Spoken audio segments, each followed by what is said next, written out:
3-4 hospital ಸುಮಾರು ಡಾಕ್ಟರ್ಗಳು ಸುತ್ತಾಯ್ತು ನಾನು. ಎಲ್ಲಿ ನನಗೆ ಏನು ಮಾತ್ರೆಗಳು ಕೊಡ್ತಾರೆ, ಒಂದು ವಾರ 15 ದಿವಸ ಕಡಿಮೆ ಇರುತ್ತೆ, ಮತ್ತೆ ಪುನಃ ಸ್ಟಾರ್ಟು. ಡಿಸ್ಕ್ ಬಲ್ಜ್ ಆಗಿತ್ತು, ಆಮೇಲೆ ಸೊಂಟ ನೋವು, ಬೆನ್ನು ನೋವು, ಕಾಲು ಎಳ್ತ, ಒಂದಷ್ಟು ದೂರ ನಡೆಯಕ್ಕೆ ಆಗ್ತಿರ್ಲಿಲ್ಲ. ಚಿಕ್ಕಮಂಗ್ಳೂರಲ್ಲಿ ಅಲ್ಲೆಲ್ಲ ತೋರಿಸ್ಕೊಂಡೆ, ಆಪರೇಷನ್ಗೆ ಹೋಗ್ಬೇಕು ನೀವು, ಬೇರೆ ದಾರಿ ಇಲ್ಲ ಡಿಸ್ಕ್ ಬಲ್ಜ್ಗೆ ಅಂತ ಹೇಳಿದ್ರು. ಸರ್ಜರಿ ಮಾಡ್ಕೊಂಡ್ರೆ ಲೈಫ್ ಅಷ್ಟೇ, ಅದು ಗ್ಯಾರಂಟಿ ಕೊಡಲ್ಲ ಅಂತ. ಮತ್ತೆ 2 ವರ್ಷ ಆದ್ಮೇಲೆ ಮತ್ತೆ ಪುನಃ ಬರುತ್ತೆ ನೋವು. 100% ವಾಸಿ ಆಯ್ತು ಅಂತ ಹೇಳ್ತಿದ್ರಲ್ಲ, 100% ವಾಸಿ ಮಾಡಿದ್ದು ಯಾರು ಹೇಳಿ? ನೀವು ಸರ್. ನಾವಲ್ಲ, ದೇವರು ನಿಮ್ ರೂಪದಾಗ ಬಂದಿದ್ದಾರೆ. 100% ವಾಸಿ ಮಾಡಿದ್ ನಿಮ್ ದೇಹ. ದೇಹಕ್ಕೆ ಎಷ್ಟು ಹೀಲಿಂಗ್ ಪವರ್ ಇದೆ. ಡಾಕ್ಟರ್ ಹೀಲ್ ಅಂದ್ರೆ ಯಾರಪ್ಪ? ಡಾಕ್ಟರ್ ಹೀಲ್ ಅಂದ್ರೆ ಅವ್ರ ಬಾಡಿನೇ ಹೀಲ್.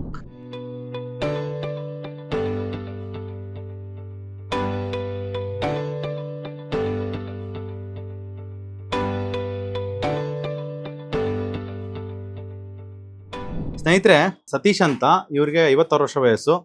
ಸಿವಿಯರ್ ಏನ್ ಸಮಸ್ಯೆ ಇತ್ತು ಅಂತ ನೀವು ಹೇಳ್ಬಿಡಿ ಸರ್. ಡಿಸ್ಕ್ ಬಲ್ಜ್ ಆಗಿತ್ತು, ಆಮೇಲೆ ಸೊಂಟ ನೋವು, ಬೆನ್ನು ನೋವು, ಕಾಲು ಎಳ್ತ, ಒಂದಷ್ಟು ದೂರ ನಡೆಯಕ್ ಆಗ್ತಿರ್ಲಿಲ್ಲ. ಈಗ 100% ಓಕೆ. ಆಮೇಲೆ ಮಂಡಿದು ನೀರ್ ಸೇರ್ಕೊಂಡು ಬರೋದು, ಈಗ ಊತ ಇಲ್ಲ, ಮತ್ತೆ ಚೆನ್ನಾಗಾಗಿದೆ. ಈಗ ಎಕ್ಸರ್ಸೈಸ್ ಮಾಡಿದ್ರೆ ನೋವಿಲ್ಲ. ಮತ್ತೆ ಲಿಗ್ಮೆಂಟ್ ಕಟ್ ಆಗಿದೆ ಅಂದ್ರೆ ಅವ್ರು, ನೀರಜ್ ಅವರು, ಅದು ಮತ್ತೆ ಕೂತ್ಕೊಂಡು ಎದ್ರೆ ನೆಟ್ಗೆ ಬರುತ್ತೆ, ಪರವಾಗಿಲ್ಲ. ಲಟ್ಗೆ ಓಕೆ. ಇವಾಗ ನೋವಿಲ್ಲ ತಾನೆ? ನೋವಿಲ್ಲ ಸರ್. ತಲೆ ಕೆಡಿಸ್ಕೊಬೇಡಿ. ಹೌದಾ? ತಲೆ ಕೆಡಿಸ್ಕೊಬೇಡಿ. ಸೊ ಮಂಡಿನೇ ಸರಿಯಾಗಿದೆ, ಸೊಂಟನ ಸರಿಯಾಗಿದೆ, ಬೆನ್ನು ಸರಿಯಾಗಿದೆ. ಬೆನ್ನು ಸರಿಯಾಗಿದೆ. ಇದು ಲಿಗ್ಮೆಂಟ್ ಕಟ್ ಆಗಿದೆ ಅಂದ್ರು. ಅದು ತಲೆ ಕೆಡಿಸ್ಕೊಬೇಡಿ sir. Like we have given injection, ಅದು ಸಿಂಪ್ಟಮ್ಸ್ ಏನಾದ್ರು ಇದೆಯಾ ಅಂತ ತಲೆ ಕೆಡಿಸ್ಕೊಳ್ಳೋಣ. ಸಿಂಪ್ಟಮ್ಸ್ ಏನಾದ್ರು ಡೋಂಟ್ ವರಿ ಅಬೌಟ್ ಇಟ್. ಅದೇ ಕೂಡ್ಕೊಳ್ಳುತ್ತಾ? ಇವಾಗ ಅದು ಕೂಡ್ಕೊಂಡಿರೋದಕ್ಕೆ ನಿಮಗೆ ಪೈನ್ ಇಲ್ಲ, ಕೂಡ್ಕೊಂಡಿರೋದಕ್ಕೆ ನಿಮ್ಗೆ ಸ್ಕಿಡ್ ಆಗಿ ನಡೀತಾ ಇದ್ದೀರಾ, ಆರಾಮಾಗಿ ಚೆನ್ನಾಗಿ ನಡೀತಿರಲ್ವಾ?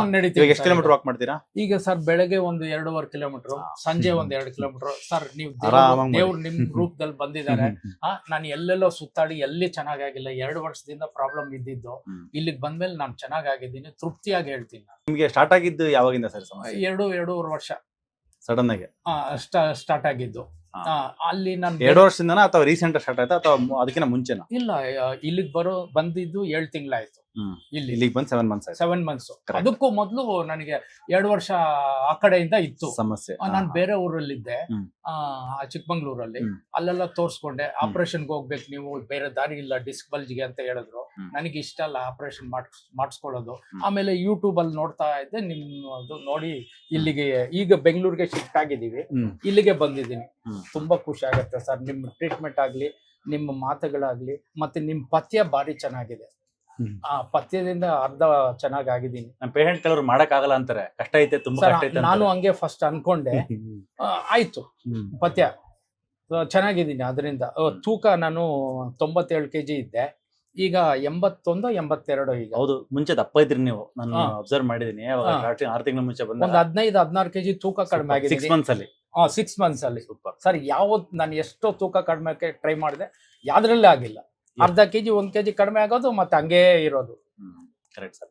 ನಿಮ್ಗೆ ಸಮಸ್ಯೆ 2 ವರ್ಷ ಸ್ಟಾರ್ಟ್ ಆಯ್ತಲ್ಲ, ಹೆಂಗ್ ಸ್ಟಾರ್ಟ್ ಆಯ್ತು? ಸ್ಟಾರ್ಟ್ ಆಗುವಾಗ ಫಸ್ಟ್ ಅದೇ ನೋವು ಇಲ್ಲಿ ಜಾಸ್ತಿ ಕಾಣಿಸ್ಕೊಳ್ತು, ಮತ್ತೆ ನಡೆಯಕ್ ಆಗ್ತಿರ್ಲಿಲ್ಲ. ಒಂದಷ್ಟು ದೂರ ನಡೆಯಕ್ ಆಗ್ತಿರ್ಲಿಲ್ಲ. ಈ ಭಾರಿ ನೋವು, 2 ಕಾಲು ನೋವು, ಇಲ್ಲಿ ಸೊಂಟದಿಂದ ಕೆಳಗಡೆ ತನಕ ಫುಲ್ ಎಳಿತ, ಸಿಯಾಟಿಕಾ ಪೇನ್. ಮತ್ತೆ ಸ್ವಲ್ಪ ಹೊತ್ತು ಕೂತ್ಕೊಂಡು ಎದ್ದಿದ್ರೆ ಇನ್ನು ಸ್ವಲ್ಪ ದೂರ ಹೋಗ್ಬೋದು, ಮತ್ತೆ ಕೂತ್ಕೊಂಡು ಮತ್ತೆ ಎದ್ದು ಹೋಗ್ಬೇಕು, ಈ ರೀತಿ ಆಗ್ತಿತ್ತು. ಈಗ ಅದಿಲ್ಲ ಸರ್, ಅದು ಫುಲ್ ಕಂಪ್ಲೀಟ್. 2.5 ಕಿಲೋಮೀಟರ್ ನಡೀತೀರಾ? ಈಗ ಸೆಂಟ್ರಲ್ ಕೂತ್ಕೊಂತೀರಾ? ಇಲ್ಲ, ಕೂತ್ಕೊಳ್ಳಲ್ಲ. 2 ಕಿಲೋಮೀಟರ್ 2 ಕಿಲೋಮೀಟರ್ ಬೆಳಗ್ಗೆ, ಸಂಜೆ 2 ಕಿಲೋಮೀಟರ್. ಮುಂಚೆ ಎಷ್ಟು ದೂರ ನಡೆದ್ಮೇಲೆ ನೋವು ಬರ್ತಾ ಇತ್ತು? ಅಂದ್ರೆ ಇಲ್ಲಿಂದ ಒಂದು ಅರ್ಧ ಕಿಲೋಮೀಟರ್, 1/4 ಕಿಲೋಮೀಟರ್ ನಡೆದ್ರು ನೋವು. ಫುಲ್ 100-250 ಮೀಟರ್ ನಡೆಯೋ ಅಷ್ಟೊತ್ತಿಗೆ 200-300 ಮೀಟರ್ ನಡೆಯೋ ಭಾರಿ ನೋವು ಬರ್ತಿತ್ತು. ಫುಲ್ ಹೆಂಗ್ ಬರ್ತಿತ್ತು? ನಾವು ನೇಚರ್ ಆಫ್ ಪೇನ್ ಯಾವ ತರ ಇತ್ತು ಸರ್? ಅದೇ ಇಲ್ಲಿ ನೋವು ಸ್ಟಾರ್ಟ್ ಆಗೋದು, ಜಾಸ್ತಿ ಆಗೋದು. ಮತ್ತೆ ಇಲ್ಲಿಂದ 2 ಹಿಪ್ಪು, ಮತ್ತೆ ತೈಸ್, ಮತ್ತೆ ಮಂಡಿ ಹಿಂದೆ ಬಂದು ಇಲ್ಲಿ ತನಕ ಬಂದು ಕೆಳಗಡೆ ತನಕ ಫುಲ್ ಪಾದವರೆಗೂ ಬರ್ತಾ ಇತ್ತು. ಹೌದು, ಒಂದೊಂದ್ಸಲ ಪಾದದಲ್ಲಿನೂ ಇಲ್ಲಿ ನೋವು ಬರೋದು ಯಾವತ್ತಾದ್ರೂ. ಈಗ ಅದು ಇಲ್ಲ. ಮಂಡಿ ನೋವು ಯಾವಾಗ ಬಂತು ನಿಮ್ಗೆ? ಮಂಡಿ ಊದ್ಕೊಂಡಿತ್ತಲ್ಲ, ಒಂದ್ಸರಿ ವಾಟರ್ ತೆಗೆದಿದ್ವಿ. ಕರೆಕ್ಟ್? 2 ಸಲ ತೆಗೆದ್ವಿ. 2 ಸಲ ನೀರ್ ತೆಗೆದಿದ್ವಿ. ಆಮೇಲೆ ನೀರ್ ತೆಗೆದಾಗ ಯೂಶಲಿ ನಮ್ಮ ಪೇಷಂಟ್ ಗಳು ಕೇಳೋ ಪ್ರಶ್ನೆ ಅಂದ್ರೆ, ಸರ್ ಒಂದ್ಸರಿ ನೀರ್ ತೆಗೆದ್ಬಿಟ್ರೆ ಮತ್ತೆ ಪದೇ ತುಂಬ್ಕೊಳುತ್ತೆ ಅಂತ ಕೇಳ್ತಿರ್ತಾರೆ. ಒಂದ್ಸರಿ ನೀರ್ ತೆಗೆದ್ರೆ ಪದೇ ಪದೇ ತುಂಬ್ಕೋಬೇಕು ಅಂತ ಇಲ್ಲ, ಅದು ಡಿಫ್ರೆಂಟ್ ಕಂಡೀಷನ್. ಅದು ಏನಕ್ಕೋಸ್ಕರ ಸರ್ ನೀರ್ ತುಂಬಿಕೊಳ್ಳುತ್ತೆ ಅಲ್ಲಿ? ಅದು ನಿಮ್ಗೆ ರಿಯಾಕ್ಟಿವ್ ಸೈನೋವಿಟಿಸ್ ಇತ್ತು ಅಂದ್ರೆ ಸೈನೋವಿಯಲ್ ಮೆಂಬ್ರೇನ್ ಗೆ ಇನ್ಫೆಕ್ಷನ್ ಆಗಿತ್ತು. ಮತ್ತೆ ನಾವು ನೀರ್ ತೆಗೆದ ಟೆಸ್ಟ್ ಟ್ಯೂಬ್ ಕಳ್ಸಿದ್ವಿ, ನೆನಪಿದೆಯಾ ನಿಮ್ಗೆ? ಒಂದು ಆಂಟಿಬಯೋಟಿಕ್ ಇತ್ತು, ನಾನು ಅಲ್ಲಿ ಕಾರಲ್ಲಿ ಇದ್ದಾಗ ನೀವು ಬಂದು ಮಾತ್ರೆ ಬರ್ಸ್ಕೊಂಡ್ರೆ ಆಗ್ಮೆಂಟಿನ್. ಸೊ ಅದು ಯೂಶಲಿ ಸೊ ಇನ್ಫೆಕ್ಷನ್ ಆಗಿತ್ತು ನಿಮ್ಗೆ. ಆಮೇಲೆ ಇನ್ಫೆಕ್ಷನ್ ಪ್ರಮಾಣ ಕಮ್ಮಿ ಮಾಡೋದಕ್ಕೆ ನಾವು ಒಳಗಡೆ ಇಂಜೆಕ್ಷನ್ ಕೊಡುವಾಗ ಓಝೋನ್ ಸೇರಿಸಿ ಕೊಟ್ಟಿದ್ವಿ. ಸೊ ಓಝೋನ್ ಏನ್ ಮಾಡುತ್ತೆ, ಇದು ಒಂದು ಆಂಟಿ ಮೈಕ್ರೋಬಿಯಲ್. ಅದು ಅಂದ್ರೆ ಬ್ಯಾಕ್ಟೀರಿಯಾ, ವೈರಸ್, ಫಂಗಸ್ ಏನಿದ್ರು ಕೂಡ ಇನ್ಕ್ಲೂಡಿಂಗ್ TB ಬ್ಯಾಕ್ಟೀರಿಯಾ ಅಫೆಕ್ಟ್ ಆಗಿದ್ರು ಕೂಡ ಅದನ್ನ ನ್ಯೂಟ್ರಲೈಸ್ ಮಾಡೋ ಕೆಪಾಸಿಟಿ ಓಝೋನ್ಗೆ ಇದೆ. 10 times powerful than oxygen. And one of the best antibiotic, best natural safest antibiotic ಬಂದು ಓಝೋನ್. ಸೊ ಅದನ್ನ ನಾವು ಓಝೋನ್ ಯಾವಾಗ ಕೊಟ್ಟು ವಾಟರ್ ತೆಗೆದ್ಬಿಟ್ಟು ಅವಾಗ ನೀಟಾಗಿ ಇನ್ಫೆಕ್ಷನ್ ನ್ಯೂಟ್ರಲೈಸ್ ಆಗ್ಬಿಡುತ್ತೆ. ಆಗ ಪದೇ ಪದೇ ನೀರು ಇನ್ನೊಂದ್ಸರಿ ತುಂಬಿಕೊಳ್ಳುತ್ತೆ, ಬಟ್ 50% ಆಫ್ ದ ಪ್ರೀವಿಯಸ್ ಅಷ್ಟೇ ತಾನೆ. ಮುಂಚೆ ಜಾಸ್ತಿ ಇತ್ತು, ಆಮೇಲೆ ಕಡಿಮೆ ತುಂಬಿಕೊಂಡಿತ್ತು, ಆಮೇಲೆ ಮತ್ತೆ ತುಂಬಿಕೊಂಡೇ ಇಲ್ಲ. 4 ಸಿರಂಜಿ ತೆಗೆದ್ರು, ಆಮೇಲೆ 2 ಸಿರಂಜಿ. ಮತ್ತೆ 14ನೇ ತಾರೀಕು ನೀವು ಇರ್ಲಿಲ್ಲ, ಅವತ್ ಬಂದಿದ್ದೆ. ನನ್ ನೀರಜ್ ಅವ್ರು ನೋಡಿದ್ರು, ಅವತ್ತು ನಾನು ಚೆಕ್ ಮಾಡಕ್ ಕೇಳಿದೆ ನೀರ್ ಇದೆಯಾ ಅಂತ. ಚೆಕ್ ಮಾಡಿದ್ರು ನೀರಿಲ್ಲ, ಬರಲ್ಲ. ಅದು ಇಲ್ಲ ಟ್ರೈ ಮಾಡ್ತೀವಿ, ನೀರಿಲ್ಲ ಅಂದ್ರೆ ಬರೋದಿಲ್ಲ ಅದು. ಆವಾಗ ಇಂಜೆಕ್ಷನ್ ಕೊಟ್ರು 14ನೇ ತಾರೀಕು. ಜಸ್ಟ್ ಇಂಜೆಕ್ಷನ್ ಮಾತ್ರ ಕೊಟ್ಟಿದ್ರೆ ಆಸ್ಪಿರೇಷನ್ ಮಾಡಿಲ್ಲ, ನೀರ್ ತೆಗೆದಿಲ್ಲ, ನೀರ್ ಇಲ್ಲ. ಇರ್ಲಿಲ್ಲ. 1 ತಿಂಗಳು ಟ್ಯಾಬ್ಲೆಟ್ಸ್ ತಗೊಳ್ಳಿ, ನೀವು ಬರೋದ್ ಬೇಡ ಅಂದ್ರು. ನೀವು ಅವತ್ತು ಇರ್ಲಿಲ್ಲ, ಅದಕ್ಕೋಸ್ಕರ ನಿಮ್ಮನ್ನ ತೋರಿಸ್ಬಿಟ್ಟು ಈ ಡೌಟ್ಸ್ ಕೇಳ್ಕೊಂಡು ಹೋಗೋಣ ಬಂದೆ. ಇನ್ ಮುಂದಕ್ಕೆ ಹೆಂಗಿರ್ಬೇಕು ಏನು ಪ್ರಶ್ನೆಗಳು ಕೇಳಿ, ನೀವೇ ಕೇಳಿ ಸರ್. ಈಗ ಇದ್ರೆ ಯಾರೇ ಆದ್ರೂ ಏನಾದ್ರು ನಿಮ್ಗೆ ಸಮಸ್ಯೆಗಳಿದ್ರೆ ಈ ತರ ಪ್ರಶ್ನೆಗಳನ್ನ ನೀಟಾಗಿ ಬರ್ಕೊಂಡ್ಬಿಟ್ಟು ಬನ್ನಿ, ಇಲ್ಲ ಮೊಬೈಲ್ ಟೈಪ್ ಮಾಡ್ಕೊಂಡ್ಬಿಟ್ಟು ಬನ್ನಿ. ಅದ್ರಲ್ಲ ಇಂಪಾರ್ಟೆಂಟ್ ಆಗಿರೋನ ಅಡ್ರೆಸ್ ಮಾಡೋಣ. ಯಾಕಂದ್ರೆ ಆಲ್ರೆಡಿ ಎಲ್ಲಾ ವಿಡಿಯೋದಲ್ಲಿ ಹಾಕಿರ್ತೀವಿ. ವಿಡಿಯೋಸ್ನ ನೋಡ್ತಕ್ಕಂಥ ಒಂದು ಅಭ್ಯಾಸ ಮಾಡ್ಕೊಳ್ಳಿ. ಯಾಕಂದ್ರೆ ವೆಯ್ಟ್ ಲಾಸ್ ಅನ್ನೋದು ಒಂದು ಹೆಂಗೆ ಒಂದು ಜರ್ನಿ ಇದೆಯೋ, ಅದೇ ತರನೇ ಒಂದು ಪೈನ್ ಫ್ರೀ ಲೈಫ್ ಅನ್ನೋದು ಕೂಡ ಒಂದು ಜರ್ನಿ ಇದ್ದಂಗೆ. ಆ ಜರ್ನಿನಲ್ಲಿ ಒಂದು ಜಾಗದಲ್ಲಿ ಸ್ಟಾರ್ಟ್ ಆಗುತ್ತೆ. ನಮ್ಮ ಹಾಸ್ಪಿಟ್ಲಿಗೆ ಬಂದಾಗ ಪೈನ್ ಫ್ರೀ ಲೈಫ್ಗೆ ಒಂದು ಜರ್ನಿ ಸ್ಟಾರ್ಟ್ ಆಗುತ್ತೆ ಅಂದ್ರೆ ಅಲ್ಲಿಂದ ನೆಕ್ಸ್ಟ್ ಹೋಗ್ತಾ ಒಂದು 3 months ಅಲ್ಲೋ 6 months ಅಲ್ಲೋ, ಈಗ ಸಾರಿಗೆ 6 to 7 months ಹಿಡಿತು. ಆ ಟೈಮಲ್ಲಿ ನಮಗೆ ಒಂದು ಮೋಟಿವೇಶನ್ ಬೇಕಾಗುತ್ತೆ, ಒಂದು ಕ್ಲಾರಿಟಿ ಬೇಕಾಗುತ್ತೆ, ಡಯಟ್ ಬಗ್ಗೆ ಒಂದು ಐಡಿಯಾಸ್ ಬೇಕಾಗುತ್ತೆ, ಅಂಡರ್ಸ್ಟ್ಯಾಂಡಿಂಗ್ ಬೇಕು, ಪ್ರಾಕ್ಟಿಕಲ್ ಗೈಡೆನ್ಸ್ ನಮ್ಮ ಪೇಷಂಟ್ಸ್ ಏನ್ ಮಾಡ್ತಾರೆ ಅಂತ ನಿಮ್ಗೆ ಅರ್ಥ ಆಗ್ಬೇಕು. ಸೊ ಹಾಗಾಗಿ ಆ ಒಂದು ಎಲ್ಲಾ ವಿಡಿಯೋಸ್ ನೀವು ಅಬ್ಸರ್ವ್ ಮಾಡ್ತಾ ಇದ್ದ ಆ ಒಂದು ಪೀರಿಯಡ್ ಅಲ್ಲಿ 3 to 6 months ಟೈಮಲ್ಲಿ ಎವ್ರಿ ಡೇ ಅಥವಾ ಎವ್ರಿ ಆಲ್ಟರ್ನೇಟ್ ಡೇಸ್ ವಿಡಿಯೋಸ್ ನಾವು ಹಾಕ್ತಾ ಇರ್ತೀವಿ. ಎವ್ರಿ ಡೇ ಶಾರ್ಟ್ಸ್ ಹಾಕ್ತಿರ್ತೀವಿ. ನಾವು ನೋಡ್ತಾ ಹೋಗಿ ಹಳೆ ವಿಡಿಯೋಸ್ ಎಲ್ಲ ನೋಡ್ತಾ ಹೋಗಿ ಅದ್ರಲ್ಲಿ ಏನ್ ಕ್ಲಾರಿಟಿ ಬರುತ್ತೆ, ಯಾವುದೋ ಒಂದು ಪೇಷಂಟ್ ಯಾವುದೋ ನಿಮ್ಗೆ ಸಿಂಕ್ ಆಗ್ತಕ್ಕಂಥ ಒಂದು ಐಡಿಯಾನ ಟಿಪ್ಸ್ನ ಕೊಟ್ಟಿರ್ತಾರೆ, ಅದು ನಿಮ್ಗೆ ಹೆಲ್ಪ್ ಆಗುತ್ತೆ. ಸೊ ಈ ತರ ಮಾಡಿ. ಮತ್ತೆ ನಿಮ್ ಕ್ವಶನ್ಸ್ ಏನಿದೆ ಆ ಕ್ವಶನ್ಸ್ ನ ನೀವು ಬರ್ಕೊಂಡು ಬಂದ್ರೆ, ಇಂಪಾರ್ಟೆಂಟ್ ಆಗಿರೋ ಕ್ವಶನ್ಸ್, ಅದನ್ನೆಲ್ಲ ಕ್ವಶನ್ಸ್ ಆನ್ಸರ್ ಆಗಿರುತ್ತೆ ಆಲ್ರೆಡಿ. ಅದನ್ನು ಮೀರಿ ಕ್ವಶನ್ಸ್ ಏನಿದ್ರೆ ಅದನ್ನ ಬರ್ಕೊಂಬಿಟ್ಟು ಬನ್ನಿ. ಸಾರ್ ಕೇಳ್ತಿದ್ರೆ ಅವ್ರ ಪ್ರಶ್ನೆಗಳನ್ನ ಬರ್ಕೊಂಬಂದಿದ್ದಾರೆ. ಫ್ಯಾಟಿ ಲಿವರ್ ಫಸ್ಟ್ ಗ್ರೇಡ್ 1 ಇತ್ತು, ಆಮೇಲೆ ಗ್ರೇಡ್ 2 ಹೋಯ್ತು. ಮತ್ತೆ ನಾನು 1 ತಿಂಗಳು ಬಿಟ್ಟು ಚೆಕ್ ಮಾಡಿಸುವಾಗ ಸ್ವಲ್ಪ ರಿವರ್ಸ್ ಆಗಿದೆ, ಕಡಿಮೆ ಆಗಿದೆ ಫ್ಯಾಟಿ ಲಿವರ್. ಮತ್ತೆ ಡಿಸ್ಕ್ ಇದು ಗಾಲ್ ಬ್ಲಾಡರ್ ಇತ್ತಲ್ಲ, 3.3 mm ಒಂದಿತ್ತು, ಅದು ಇಲ್ಲ. ಈಗ 6.5 mm ಇದ್ದಿದ್ದು 9.1 mm ಆಗಿದೆ. ಅದು ಎರಡು ಸೇರ್ಕೊಂಡ್ಬಿಟ್ಟಿದ್ಯಾ, ಇಲ್ಲಾಂದ್ರೆ ಅದೇ ಡಿಫ್ಯೂಸ್ ಆಗುತ್ತೆ. ಅದು ಲೆಸ್ ದೆನ್ 10 mm ಇದ್ರೆ ನಾವು ಒಳ್ಳೆ ಫ್ಯಾಟ್ ನ ತಗೋಬೇಕು. ಒಳ್ಳೆ ಫ್ಯಾಟ್ ಅಂತಂದ್ರೆ ಬಟರ್ ತಗೋಬೇಕು, ವಿಟಮಿನ್ K2-7 ಇರುತ್ತೆ. ಮತ್ತೆ ಲಿವರ್ ನ ನಾವು ಸ್ವಲ್ಪ ಸ್ಟಿಮ್ಯುಲೇಟ್ ಮಾಡಬೇಕು. ಸ್ಟಿಮ್ಯುಲೇಟ್ ಮಾಡ್ತಕ್ಕಂಥ ನಾರಿನಂಶ, ಮತ್ತೆ ವಾಟರ್ ಇಂಟೇಕ್ ಜಾಸ್ತಿ ಮಾಡಬೇಕು, ಮತ್ತೆ food intake proper time to time ಮಾಡಬೇಕು. ಅವ ಮಾಡುವಾಗ ಲಿವರ್ ಕ್ಲೀನ್ ಆಗ್ತಾ ಹೋಗುತ್ತೆ, ಕರೆಕ್ಟ್ ಆಗಿ ಬೈಲ್ ಜ್ಯೂಸ್ ಬಿಡುತ್ತೆ. ಆಗ ಆ ಬೈಲ್ ಜ್ಯೂಸ್ ಅಲ್ಲೇ ಕರಗ್ತಕ್ಕಂಥ ಕೆಪಾಸಿಟಿ ಇರುತ್ತೆ. ಸೊ ಹಂಗಾಗಿ ಇದ್ರದ್ದೇನು ವರಿ ಮಾಡೋ ಅವಶ್ಯಕತೆ ಇಲ್ಲ. ಸೊ ದಪ್ಪ ಆಗಿದೆ, ಸ್ವಲ್ಪ ಸ್ಟೋನ್ ದಪ್ಪ ಆಗಿದೆ. ನೀವು ಸ್ವಲ್ಪ ಬಟರ್ ಇಂಟೇಕ್ ಜಾಸ್ತಿ ಮಾಡಿ. ಬಟರ್ ತಗೊಂಡು ಹಟ್ ಮಾಡಿದ್ರೆ ನೀವು ಮೊಟ್ಟೆ ತಿಂತಾ ಇದ್ದೀರಾ? ಮೊಟ್ಟೆ ತಿಂತೀರಾ? ವಿತ್ ಎಲ್ಲೋ ಸೇರ್ಕೊಂಡ್ಬಿಟ್ಟು ಡೈಲಿ 2 ನಾಟಿ ಕೋಳಿ ಮೊಟ್ಟೆ ಕಂಪಲ್ಸರಿ ತಗೊಳ್ಳಿ. ಅದನ್ನ ಮಾಡ್ತಾ ಹೋಗಿ ಸರಿ ಆಗುತ್ತೆ. ಮತ್ತೆ ಇನ್ಮೇಲೆ ಇವಾಗ ನಿಮ್ಗೆ ಮುಂಚೆ ಫ್ಯಾಟಿ ಲಿವರ್ ಗ್ರೇಡ್ 2 ಇತ್ತು, ಅವಾಗ 125 ಸೆಂಟಿಮೀಟರ್ ಇತ್ತು, ಇವಾಗ 123 ಸೆಂಟಿಮೀಟರ್ ಆಗಿದೆ. ಸರಿ, ಮಿಲಿಮೀಟರ್ 123 ಮಿಲಿಮೀಟರ್ ಇತ್ತು, 125 ಮಿಲಿಮೀಟರ್. ಇಲ್ಲ, ಇನ್ನೊಂದ್ ಸ್ವಲ್ಪ ದಿನ ಡಯಟ್ ಮಾಡ್ಬಿಟ್ಟು ಆಮೇಲೆ ಇನ್ನೊಂದ್ಸರಿ ಮಾಡಿಸುವಂತ ನಿಧಾನಕ್ಕೆ 2 ತಿಂಗಳು 3 months ಆದ್ಮೇಲೆ ಮಾಡಿಸಿ. 3 months ಕೊತ್ತಂಬರಿ ಸೊಪ್ಪಿನ ಜ್ಯೂಸ್ ಡೈಲಿ ತಗೊಳ್ಳಿ, ಆಮೇಲಿಂದ ಮಾಡೋಣ. ಮತ್ತೆ ಬೆಳಿಗ್ಗೆ ನಿಮಗೆ ಇನ್ನೊಂದು ವೆಯ್ಟ್ ಲಾಸ್ ಆಗ್ತಾ ಇರಲ್ಲ ಅಂತ ಹೇಳಿರಲ್ಲ, ವೆಯ್ಟ್ ಲಾಸ್ ಆಗದೆ ಇರೋದಕ್ಕೆ ಮೈನ್ ರೀಸನ್ ಬಂದು ಫ್ಯಾಟಿ ಲಿವರ್. ಫ್ಯಾಟಿ ಲಿವರ್ ಇರುವಾಗ ವೆಯ್ಟ್ ಲಾಸ್ ಪ್ಲಾಟೋ ಅಂತ ಕರಿತೀವಿ. ವೆಯ್ಟ್ ಲಾಸ್ ಪ್ಲಾಟೋ ಇರುವಾಗ ವೆಯ್ಟ್ ಲಾಸ್ ಆಗಲ್ಲ, ಸ್ಟಕ್ ಆಗಿರುತ್ತೆ ಅಲ್ಲೇ ಒಂದು ಜಾಗದಲ್ಲಿ. ಒಂದು ಅರ್ಧ ಕೆಜಿ 1 kg ಇಳಿಯುತ್ತೆ, ಅಲ್ಲೇ ನಿಂತ್ಕೊಳ್ಳುತ್ತೆ. ನಾ ಫ್ಯಾಟಿ ಲಿವರ್ ನ ಅಡ್ರೆಸ್ ಮಾಡೋವರೆಗೂ ಅದು ಇದಾಗಲ್ಲ. ನಿಮ್ದು liver size okay 12 centimetre correct ಆಗಿದೆ, 12-12.5 ಸೆಂಟಿಮೀಟರ್ ಕರೆಕ್ಟ್ ಇದೆ ಲಿವರ್ ಸ್ಪ್ಯಾನ್. ಬಟ್ ಏನಂದ್ರೆ ಒಳಗಡೆ ಇರತಕ್ಕಂತ ಸೆಲ್ಸ್ ಒಳಗಡೆ ಫ್ಯಾಟ್ ಜಾಸ್ತಿ ಡೆಪಾಸಿಟ್ ಆಗಿತ್ತು. ಸೊ ಅದನ್ನ ಇವಾಗ ಕಮ್ಮಿ ಮಾಡ್ತಾರೆ. ಅದಕ್ಕೆ ಸ್ವೀಟ್ಸ್ ತಿನ್ಬೇಡಿ ಅಂದ್ರೆ 100% ಸಕ್ಕರೆ, ಬೆಲ್ಲ, ಕಲ್ ಸಕ್ಕರೆ, ಜೇನುತುಪ್ಪ, ಫ್ರೂಟ್ಸ್, ಡ್ರೈ ಫ್ರೂಟ್ಸ್ ಎಲ್ಲದರಲ್ಲೂ ಫ್ರಕ್ಟೋಸ್ ಇದೆ. ಹಂಗಾಗಿ ನಾವು ಆರ್ಗ್ಯಾನಿಕ್ ಬೆಲ್ಲ ತಿಂತೀವಿ, ಅಥವಾ ಏನೊಂದು ಕಾಡಿಂದ ಬಂದಿರೋ ಜೇನುತುಪ್ಪ ತಿಂತೀವಿ ಅಂದ್ರೆ ಆಗಲ್ಲ. ಯಾಕಂದ್ರೆ ನಾವು ಆಲ್ರೆಡಿ ಅಷ್ಟು ತಿನ್ಬಿಟ್ಟಿರ್ತೀವಿ, ಸಕ್ಕರೆ ಬೆಲ್ಲದ ಮುಖಾಂತರ ಬಾಡಿಗೆ ಹೋಗಿರುತ್ತೆ. ಈಗ ಅಟ್ಲೀಸ್ಟ್ ಒಂದು 6 ತಿಂಗಳು ನೀಟಾಗಿ ಕ್ಲೆನ್ಸ್ ಆಗೋವರೆಗೂ ಅದಕ್ಕೆ ಒಂದು ರೆಸ್ಟ್ ಕೊಡಬೇಕು. ಫ್ರಕ್ಟೋಸ್ ನ ಮೆಟಬಲಿಸಮ್ ಮಾಡೋದಕ್ಕೆ ಬಾಡಿಲಿ ಇರತಕ್ಕಂತ ಒಂದೇ ಒಂದು ಆರ್ಗನ್ ಲಿವರ್ ಮಾತ್ರ. ಮಸಲ್ ಅಲ್ಲಿ ಅದು ಮೆಟಬಲಿಸಮ್ ಆಗಲ್ಲ. ಹಾಗಾಗಿ ಫ್ಯಾಟಿ ಲಿವರ್ ಇರೋ ದಯವಿಟ್ಟು 6 ಐಟಮ್ಸ್ ಅವಾಯ್ಡ್ ಮಾಡ್ಕೊಳ್ಳಿ. ಈಗ ನಟ್ಸ್ ತಿನ್ನಕ್ ಕೇಳಿದ್ರೆ ತಿಂತಾ ಇದ್ದೀನಿ. ಈಗ ಫ್ರೂಟ್ಸ್ ಬಿಡಕ್ ಕೇಳಿದ್ರಿ, ಫ್ರೂಟ್ಸ್ ಬಿಟ್ಟಿದ್ದೀನಿ, ಸ್ವೀಟ್ಸ್ ಬಿಟ್ಟಿದ್ದೀನಿ ಫ್ಯಾಟಿ ಲಿವರ್ಗೆ. ಇನ್ನೇನ್ ಬಿಡ್ಬೇಕು ಅಷ್ಟೇ ಅಲ್ವಾ? ಕಲ್ಸಕ್ರೆ, ಜೇನುತುಪ್ಪ ಅದು ಬಿಟ್ಟಿದ್ದೀನಿ, ಫ್ರೂಟ್ಸ್, ಡ್ರೈ ಫ್ರೂಟ್ಸ್, ಬೆಲ್ಲ, ಸಕ್ಕರೆ. ಹೌದಾ? ಬೆಲ್ಲನ ಬಿಡ್ಬೇಕು, ಅದು ಬಿಟ್ಟಿದ್ದೀನಿ. ಇಫ್ ಇದು ಫ್ಯಾಟಿ ಲಿವರ್ 0 ಬಂದ್ಮೇಲೆ ಸ್ಟಾರ್ಟ್ ಮಾಡ್ಬೋದು. ಅವಾಗ ತಗೊಳ್ಳಿ, ಫ್ರೂಟ್ಸ್ ತಗೊಳ್ಳಿ ಅವಾಗ, ಏನ್ ತೊಂದರೆ ಇಲ್ಲ. ಸ್ವೀಟ್ಸ್ ಅವಾಗ ತಗೋಬಹುದು. ಫುಲ್ 0 ಬರ್ಬೇಕು, ಫುಲ್ ನಾರ್ಮಲ್ ಆಗ್ಬೇಕು. ಫ್ಯಾಟಿ ಲಿವರ್ ಇರಬಾರ್ದು. ನೀವ್ ಹೆಂಗ್ ಆಗ್ಬೇಕಂದ್ರೆ ಫುಲ್ ಫಿಟ್ ಆಗ್ಬೇಕು. ಗೊತ್ತಾಗತ್ತೆ ನಿಮ್ಗೆ, ಎನರ್ಜಿ ಲೆವೆಲ್ಸ್ ಅಲ್ಲಿ ಗೊತ್ತಾಗುತ್ತೆ ನಿಮ್ಗೆ. ಅವಾಗಿರೋ ಎನರ್ಜಿ ಲೆವೆಲ್ ಇವಾಗಿರೋ ಎನರ್ಜಿ ಲೆವೆಲ್ ಹೆಂಗಿದೆ? ಎನರ್ಜಿನೂ ನನಗೆ ಚೆನ್ನಾಗಿದೆ ಈಗ. ಇಲ್ಲಿ ಬಂದ್ಮೇಲೆ ಮೊದ್ಲು ಒಂಥರ ಸುಸ್ತು, ಒಂಥರ ಆಯಾಸ ಆಗೋದು, ಅದೆಲ್ಲ ಇಲ್ಲ ಈಗ. ಈಗ ಸ್ವಲ್ಪ ದೂರ ಓಡಿದ್ರೆ ಸ್ವಲ್ಪ ಉಪ್ಸ ಬರ್ತಿತ್ತು, ಅದಿಲ್ಲ ಈಗ. ನೀವು ಏನ್ ಮಾಡಿ ಗೊತ್ತಾ, ನೀವು ನೆಕ್ಸ್ಟ್ ವಾರಕ್ಕೆ ಒಂದು 3 ದಿನ ಸ್ವಲ್ಪ ಸ್ಲೋ ಜಾಗಿಂಗ್ ಸ್ಟಾರ್ಟ್ ಮಾಡ್ಕೊಳ್ಳಿ. ಸ್ಲೋ ಜಾಗಿಂಗ್, ಫಾಸ್ಟ್ ರನ್ನಿಂಗ್ ಬೇಡ, ಸ್ಲೋ ಜಾಗಿಂಗ್. ಸೊ ಅವಾಗ ಇನ್ನೂ ಆಕ್ಟಿವ್ ಆಗ್ತೀರಾ. ಆಮೇಲೆ ಎಕ್ಸರ್ಸೈಸಸ್, ಫಾಸ್ಟ್ ಎಕ್ಸರ್ಸೈಸ್ ಮಾಡಿ, ನಿಂತ್ಕೊಂಡ್ಬಿಟ್ಟು ಜಂಪ್ ಹೊಡಿಯೋದು ಇದೆಲ್ಲ ಮಾಡಿ. ಈ ಕಾಲಿಗೆ ಹಿಂಗೆ ಮಾಡೋದು ಎಕ್ಸರ್ಸೈಸ್ ಮಾಡಬಹುದು, ಎಲ್ಲ ಮಾಡಿ, ಎಲ್ಲ ಎಕ್ಸರ್ಸೈಸ್ ಮಾಡಬಹುದು, ತೊಂದರೆ ಏನಿಲ್ಲ. ಹೌದಾ? ಈಗ ಉಪವಾಸ ನೀವು ವಾರಕ್ಕೆ 1 ದಿನ ಇಲ್ಲ 2 ದಿನ ಉಪವಾಸ ಮಾಡಿ. ಮಾರ್ನಿಂಗ್ ಟಿಫನ್ ತಗೋಬಹುದು ಅಂತ ಕೇಳಿದಿರಾ? ಮಾರ್ನಿಂಗ್ ಟಿಫನ್ ನೀವು ಈಗ ಜ್ಯೂಸ್ಗಳು ಬಿಡ್ತೀನಿ. ಇನ್ನೊಂದ್ ಸ್ವಲ್ಪ ಫ್ಯಾಟಿ ಲಿವರ್ ಕ್ಲಿಯರ್ ಆಗೋವರೆಗೂ ಇನ್ನೊಂದ್ ಸ್ವಲ್ಪ ಇಂಟರ್ಮಿಟೆಂಟ್ ಫಾಸ್ಟಿಂಗ್ ಇರ್ಲಿ. ಹಾಗೆ ಜ್ಯೂಸ್ಗಳು ಇರ್ಲಿ. ಒಂದೇ ಸರಿ ಇವಾಗ ಯಾವ ತರ ಮಾಡ್ತಿದ್ರು ಇಷ್ಟ ದಿನ ಅದೇ ತರನೇ ಮಾಡಿ. ಇನ್ನೊಂದ್ ಸ್ವಲ್ಪ ದಿನ, ಇನ್ನೊಂದ್ ತಿಂಗಳ ಅಂತಲ್ಲ, ಫ್ಯಾಟಿ ಲಿವರ್ ನಾರ್ಮಲ್ ಆಗೋವರೆಗೂ. ಹೌದಾ?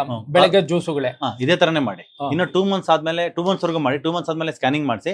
ಸ್ಕ್ಯಾನಿಂಗ್ ಅಲ್ಲಿ ಫ್ಯಾಟಿ ಲಿವರ್ ಹೋಗಿದೆ ಅಂದ್ರೆ ಅಗೈನ್ ಬೆಳಗ್ಗೆ 1 ಊಟ ಮಾಡಿ 11 o'clock, ಈವ್ನಿಂಗ್ 7 o'clock 1 ಊಟ ಮಾಡಿ. 2 ಊಟ ಸಾಕು. ಇವಾಗ 1 ಊಟ ಮಾಡ್ತಾ ಇದ್ರಿ, ಇವಾಗ 2 ಊಟ ಮಾಡ್ತೀರಿ, ಮಧ್ಯಾಹ್ನ ಮತ್ತೆ ರಾತ್ರಿ ಮಾಡ್ತಾ ಇದ್ರಿ. ಹೌದು, ಕರೆಕ್ಟಾ? ಬೆಳಗ್ಗೆ ಮಾಡ್ತಾ ಇಲ್ಲ, ಬೆಳಗ್ಗೆ ಜ್ಯೂಸ್ ಕುಡ್ತಾ ಇದ್ವಿ. ಅವಾಗ ಏನ್ ಮಾಡಿ, ಮಧ್ಯಾಹ್ನ ಊಟ ಬೆಳಗ್ಗೆ ಮಾಡ್ಬಿಡಿ. ಅವಾಗ ಜ್ಯೂಸ್ ಬೆಳಗ್ಗೆನೆ ಕುಡಿದ್ಬಿಡಿ, ಎಲ್ಲಾನು ಮಿಕ್ಸ್ ಮಾಡ್ಕೊಂಡು ಒಂದ್ರಲ್ಲೇ ಕುಡಿದ್ಬಿಡಿ. ಅವಾಗ ಕಾಯಿಲೆ ವಾಸಿ ಆದ್ಮೇಲೆ ಆಮೇಲೆ ಬೆಳಗ್ಗೆ ಒಂದು 11 ಗಂಟೆ 10 ಗಂಟೆ ಹಂಗೆ ತಿಂದ್ಬಿಟ್ರೆ ಒಂದು ಊಟ ಚೆನ್ನಾಗಿ, ಸ್ವಲ್ಪ ಹೈ ಪ್ರೋಟೀನ್ ಫ್ಯಾಟ್ ಎಲ್ಲ ಸೇರ್ಕೊಂಡ್ಬಿಟ್ಟು ಒಳ್ಳೆ ಊಟ ಮಾಡ್ಬಿಟ್ರೆ, ಸಾಯಂಕಾಲ 7 ಗಂಟೆ 6:30 7 ಗಂಟೆ ಒಂದು ಊಟ ಸಾಕು.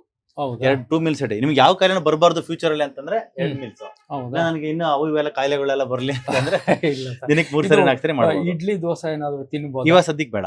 ಹೌದಾ? ತಗೊಳ್ಳಿ ಹೆಸರು ಕಾಳು ದೋಸೆ, ಕಡಲೆಕಾಳು ದೋಸೆ. ಮಧ್ಯಾಹ್ನ ಲಂಚಿಗೆ ತಗೊಳ್ಳಿ. ಬೆಳಗ್ಗೆ ಟೈಮು ಕಾರ್ಬೋಹೈಡ್ರೇಟ್ ತಗೊಳಂಗಿಲ್ಲ ತಿಂಡಿಗೆ.